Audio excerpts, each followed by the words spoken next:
Bienvenue dans Entrée plat dessert, là que tu passes à la casserole. Et on commence tout de suite avec de la bonne salade. Parce que bientôt il n'y en aura plus, parce que bientôt c'est la fin du monde. En tout cas, c'est clairement ce que montre le fait que le greenwashing est maintenant devenu un outil diplomatique, puisque la COP28 est à Dubaï. Ça dénonce, c'est un contresens, c'est un peu comme si Depardieu était coordinateur d'intimité sur un tournage.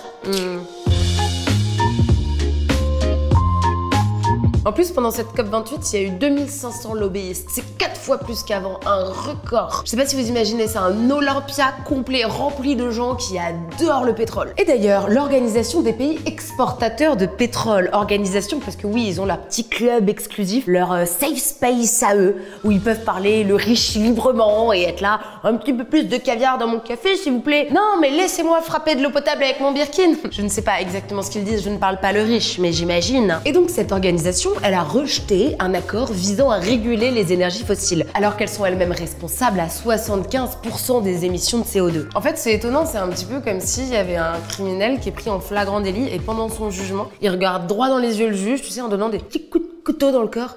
Et en fait, il peut se le permettre, parce qu'il a plus d'argent, donc il possède le tribunal. En fait, il possède le juge, donc il peut repartir avec le corps et le couteau, comme ça. Il part. En fait, c'est des négociations un peu factices. C'est comme si on était au théâtre. Les chefs d'État, ils font semblant d'en avoir quelque chose à foutre. Et quand ils ont oublié leur réplique, bah, y a un assistant parlementaire pour leur souffler qui est là. Faut que tu dises que la pollution, c'est mal. Et après, ils disent, la pollution, c'est mal. Et on garde l'appétit puisqu'on a une pièce de résistance.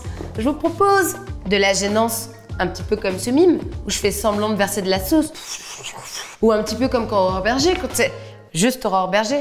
La ministre des Solidarités et des Familles a annoncé une mesure, des travaux d'intérêt général pour tous les parents défaillants afin de les responsabiliser lorsque leurs enfants font une bêtise. Je répète, la ministre des Familles, c'est ce qu'on appelle un but contre son camp. Au lieu de mettre toute la pression sur la famille, peut-être qu'on peut plutôt donner plus de moyens aux centres de loisirs, plus de subventions au MJC, peut-être qu'on peut donner aux enfants des professeurs bien traités par l'État, qui ne sont pas en dépression, qui sointent comme ça par le port de leur peau. Et là, je pense à personne en particulier. Mais Madame Gérard, ça n'allait pas. Peut-être qu'on peut donner aux jeunes, putain, comment on appelle ça déjà, un avenir. Pour expliquer ces mesures, Aurore Berger va entamer ce qu'elle appelle un tour de France de la parentalité. Et là oui, je prends une chaise pliante et je me prends une glacière pour mater ce tour de France-là. Vraiment, tu sais, des pop-corn, et j'assiste comme ça à ces conseils de Super Nanny, option réac. Pas d'écran, main sur la table, les mains sur la tête et on nasse les enfants dans le salon. Après, si ces mesures s'appliquent à tous les parents, ça va faire des photos cool pour Voici. Parce que entre le fils de Zemmour, ivre, qui a percuté un scooter, ou le fils Morano, en montée de cocaïne, qui s'est pris en poids lourd avant de faire un délit de fuite, ou alors il y a aussi le fils de Pécresse qui a été arrêté avec un joint, ou alors le fils du Dupond-Moretti arrêté pour violence conjugale, ou alors le fils de Fabius qui arnaque des casinos parce qu'il s'est pris pour Brad Pitt dans Ocean Eleven. Alors là, ok, je veux bien voir leurs parents faire des tiges, mais pour ça, il faudrait pas une justice à deux vitesses. Et en dessert, un financier, puisqu'on va pouvoir s'exercer à la compersion,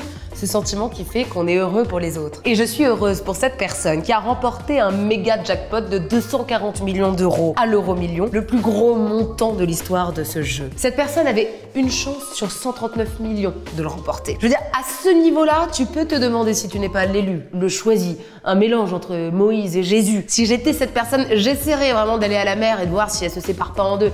J'essaierais peut-être de transformer l'eau en vin. Toujours pas.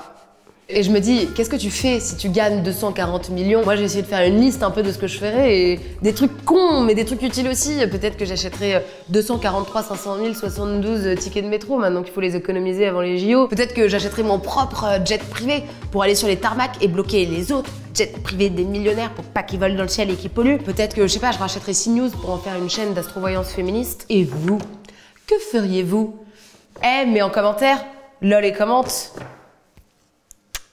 C'est sûr que le comportement des gens autour de toi change. Tes ex te rappellent, ton père te dit je t'aime, ton chien te respecte.